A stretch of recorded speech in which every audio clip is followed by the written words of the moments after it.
एक बार की बात है, गौतम बुद्ध अपने शिष्यों के साथ एक गांव में विचरण कर रहे थे। वह गांव गरीबी और बीमारी से ग्रस्त था।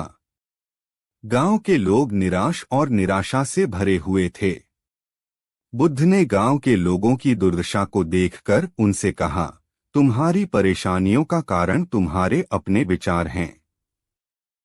तुम अपने अतीत के बारे में सोचकर दुखी होते हो और अपने भविष्य के बारे में चिंतित रहते हो।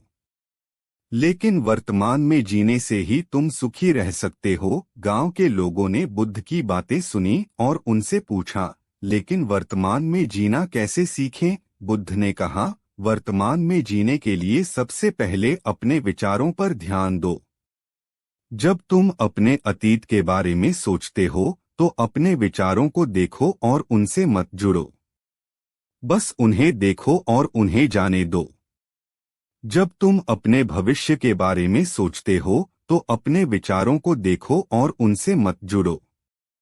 बस उन्हें देखो और उन्हें जाने दो। अब अपने आसपास की चीजों पर ध्यान दो। पेड़ों को देखो, फूलों को देखो, सूरज को देखो।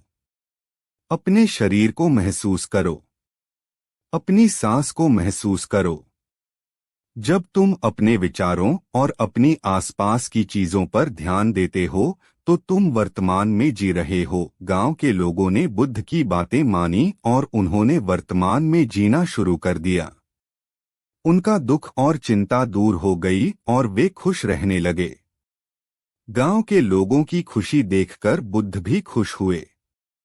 उन्होंने कहा, जब तुम खुश रहोगे तो तुम अपने आसपास के लोगों को भी खुश करोगे।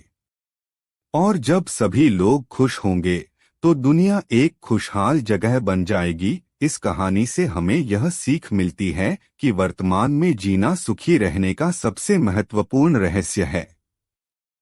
जब हम अपने अतीत के बारे में सोचकर दुखी होते हैं और अपने भविष्य के